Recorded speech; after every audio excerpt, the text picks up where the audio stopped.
Hi, I'm Brian Thayard. Welcome to this channel. I call these videos messages to you myself because we're all in this together and we're all lifted together, and to whatever extent we recognize that, then to that extent we see that where our heart is, there our treasure is as well. And the treasure I want to talk about today is the treasure of purpose. And it's a beautiful topic. It's a profound topic.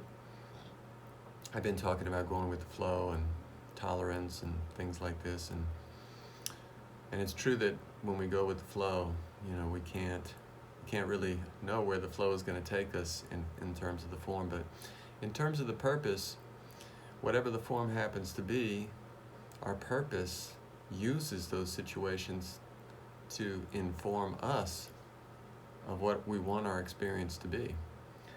And that's profound. Just to think about that, whatever situation you may be in, it's your purpose that makes that situation what it is, not the actual form of it, however that form may be unfolding. So I didn't speak to that in the last video on going with the flow, and I wanted to speak to it today and sort of articulate that more clearly, because I just love the empowerment that brings when we start to recognize that the power of purpose resides within each of our hearts, within the realm of our power of decision, so to speak, that there is a true power of decision that we can and have the authority to exercise, and that is the power of purpose. I think it was Viktor Frankl who said, there's one thing they can't take away from you. And this is coming from the survivor of a concentration camp experience. He said they can't take away from you your ability to choose your own attitude in any circumstance, to choose your own way. Wow. And that's so true. That is so true. So that's the level at which purpose can ring and resound throughout your being, that no one can take that from you. And as a matter of fact, no one can tell you what the meaning that you see, the meaning that you perceive. You can tell you that, but no one else can tell you that if you elect a true purpose in your heart. You'll see no one can tell you what your experience is supposed to be. And of course, this extreme examples are great because Viktor Frankl came through the worst of atrocities, the absolute worst. Up there with that level of atrocity would be the crucifixion of Jesus 2,000 years ago, and his message was the same then. Tear down the temple, in 3 days I'll raise it again.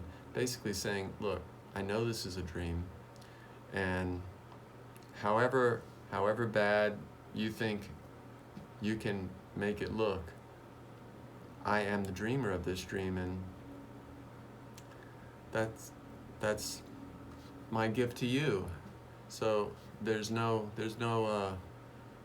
need to be polarized in this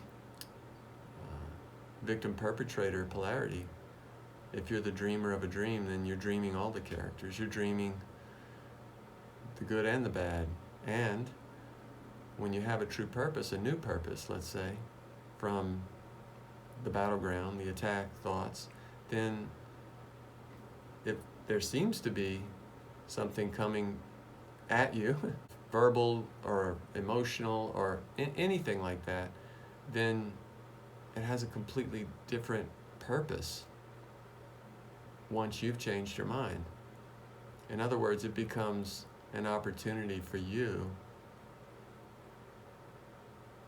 to recognize your own call for love and answer it, and receive the love you wanted instead of the littleness that the attack is designed to validate. Because Littleness is not your reality, and grandeur truly is. If you have even the slightest hint or whiff of your grandeur, your perception will be so totally shifted and changed, you'll never be the same. And many of us have had the blessing of that awakening, that grace.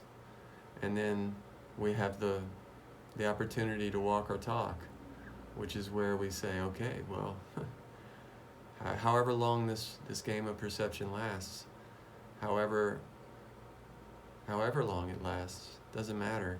My purpose is true. Here it is. My purpose is holy. My purpose is sacred.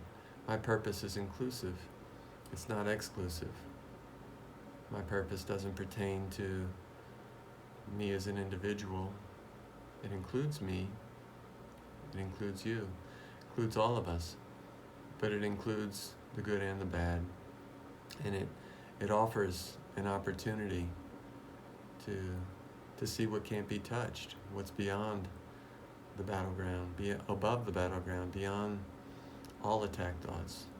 Because, as we deepen in our purpose, it's only natural that the wish for murder and the self-hatred and the self-betrayal all get flushed into awareness, into consciousness, not to be fought with or judged or projected onto others, but to allow them to gently go back down to the dust from which they came. These are illusions, and they want to sink back to where they came from, which is they came from a mistake in the mind, and they truly have no cause. There is no cause for anger or fear if you allow yourself to truly investigate and look within. No cause for hatred, self-hatred.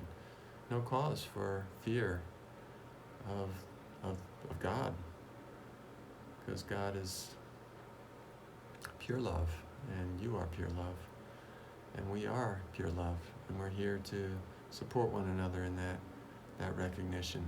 So may we all be lifted, elevated into pure love, and allow for our purpose to reinterpret and correct everything we see. And there's lots of stuff that can be corrected. Just look at the world, flip on the TV, sit quietly and watch your mind. You'll see all kinds of opportunities to let go, to relax, to look more deeply, and to, I want to say, rest, to deeply rest in the loving arms of your true self, of your whole being. And give it away. There's lots of opportunities here that you may not have lots of opportunities socially right now, but you might have lots of opportunities just in the people you think about. Because as a good friend of mine once said, people are thoughts. David Hoffmeister once said, people are thoughts. And if that's true, then that means you can just think of someone and receive their love, give them love, forgive them for what they did not do. Because it's all happening internally, ultimately.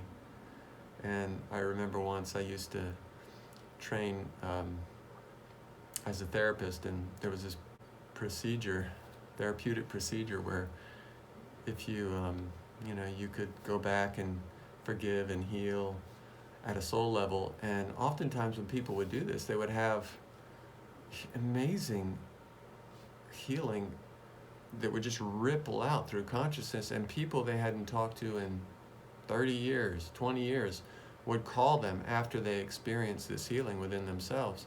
So consciousness can show you this, and you're opening to see that consciousness is like that. It's completely and totally connected to the prayer in your heart and your own desire for healing. That the acceptance of healing will be reflected. in beautiful and loving ways. Don't expect it to be reflected in the ways you think it should be, but let it be reflected and let yourself be surprised. And that's a wonderful surprise. So may you recognize your healing, your true purpose. May you flow with great integrity. And until next time, bye-bye.